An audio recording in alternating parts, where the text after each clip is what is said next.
Hello, good evening. I have come out of the last show of the season, very excited, and particularly exciting show. I say everything's exciting, but that's because I'm genuinely excited a lot of the time. But this is particularly exciting because it is Balmain's first couture show on the schedule for about 16 or 17 years. The last couture show, I believe, was when Oscar de la Renta was still at the house, so a long time ago, and Olivier has decided to bring it back, partly because he believes that ready-to-wear is so fast, and yes, he creates these, he's known for these wonderful, like, sexy shapes which are covered in embroidery. You might have seen the Kardashians wear some of the looks. It's very celebrity driven, and he has this Balmain army backing him up everywhere he goes, which is mostly models and the Kardashians and total powerhouse women. But he's known for these wonderful embroideries and structural shapes and sexiness. So, but the element of that in the ready-to-wear is that it can be a little fast-paced, as Olivier was saying, post-show, that it can be it's too fast, and off one minute you're wearing a hoodie and the next minute you're wearing a encrusted dress, and you haven't got, there's no timepieces, it's not timeless. And so to go to couture is the idea of creating a legacy. What will you remember Olivier Balmain couture to be, and what will he want to be remembered for? And we already recognise him for the extravagant embroidery, but he was saying he wants to be recognised for cut and precision and for introducing couture to a new market. And it's also a very smart move, because I imagine the people who are buying Balmain are Kardashian worshippers, or love that aura, love that aesthetic. They want something slightly embellished and over the top and form-fitting, and one that makes the body sing. And so to have something that is tailor-made for you with that Olivier twang to it, I imagine is incredibly appealing, particularly if you're of the younger generation. And to be able to tap into a younger generation with couture is kind of the golden ticket at the moment. Everyone seems to be wanting to do so. So a smart move, because Balmain is already very much on the forefront of young generation's noggins. So as I said, that was the invite, and we also got a lovely little bracelet with the invite, which I'm not wearing and I haven't got on me, but it was very nice and chunky, with the new Balmain B on it. So the show, Olivier had said he'd been looking through the archives, as one does when is looking to put on a couture show or return to the house, or etc, etc. But you would look through the archives if you're trying to bring something really traditional back to the house. And he said he was impressed by the impeccable tailoring and the sculptural shapes, and there was certainly an element of that here for the show. I will say that the show was a very intimate venue. Normally Balmain shows are 600 plus, and they're quite productions, and they're wonderfully camp, and there's amazing music, but this was very intimate, and much more salon style, which I thought was really interesting for Olivier. But actually I'm going to contradict myself again, because Olivier being Olivier, very, very smartly, and trying to reach this younger market, or trying to be a brand that is on a level with the younger generation. If you download the Balmain app, you could have watched the show in virtual reality or augmented reality. You can watch Olivier preparing for the show. If you have an Oculus Rift headset, you could have been in the room during the show. So actually, while it was quite an elitist environment, he's opening up to a generation who can tap in through that way, if that makes sense. It's a very niche way to reach out to people. Not a lot of people I know are on augmented reality or virtual reality or have an Oculus Rift. So that is quite a niche group of people that he's targeting, and very smartly so. But yes, so as I digress.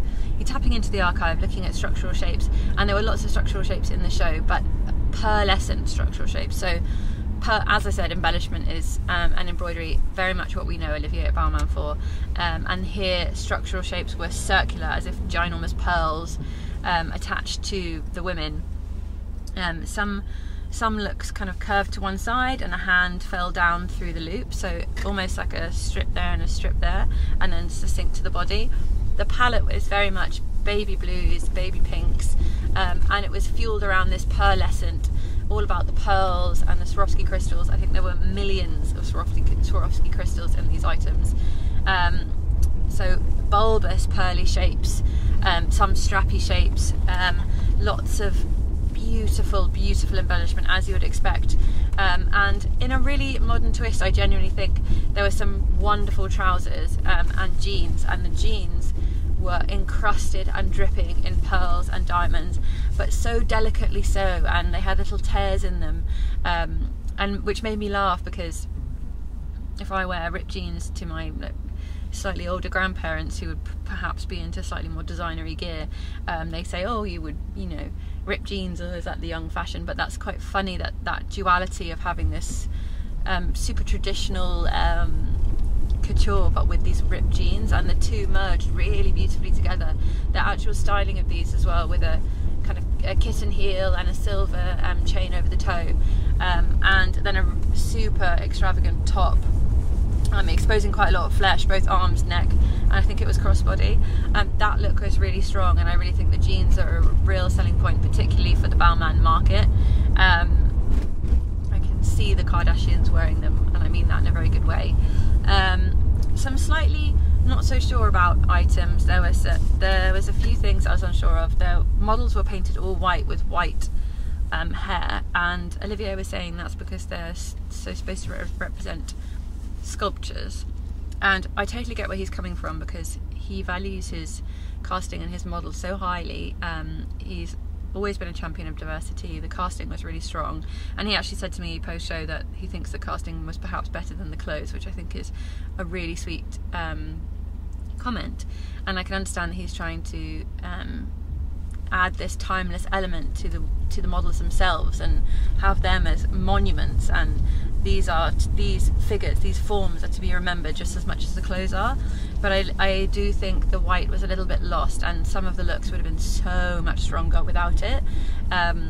Particularly there was a pink, I'm not sure the material, but the trousers were almost palazzo, and cinched at the ankle, not cinched at the ankle, just slightly tighter at the ankle, sorry. And then there was a cross at the top, and I actually thought that was really spectacular. The slightly more orb-like looks, I think, are a little bit difficult to wrap your head around, and are potentially for the showmanship of having your first couture show in just under 20 years. So less wearable, I would say, and a little bit clunky in places. But however, there were tweed looks, tweed, feathers, embroidery, embellishment, and some skirts that also had those tiny little rips in, and that to me is a really nice homogenization of this new and old of couture. And Olivier kept saying, what is couture in 2019? What is couture in 2019? And I really like that he's challenging the ideas of that. Some pieces were really successful, some pieces ever so slightly less so, but overall I think it was a really good start into couture, and I'm sure it will do exceptionally well with his clientele. There were some really great pieces, accessories, bags, shoes. They had opera little binoculars made into glasses, which is also a really fun tongue-in-cheek way of nodding to the traditions, but also keeping it quite young. I do genuinely think a large blockage as to some of the looks was the white paint, and the detailing of a lot of them was really wonderful. But that's something that Olivier's been doing for a long time at the House of Balmain. So a mixed bag, really. Some really beautiful elements, some with room to grow, but it's the message here that I really appreciate, and I really like that Olivier is trying to push couture out of the box, and I do genuinely think you can call this modern couture. And I don't mean modern in the sense of pushing in like wild boundaries for like Clairway colours, Givenchy with latex, but I mean modern as in for the modern young woman, for a modern clientele, someone who has VR headsets and loves the celebrity culture and can value the time and care that goes into these pieces. So yeah, a mixed bag for me, but I'm still going to say a definite congratulations, because I was impressed. Thank you guys for watching.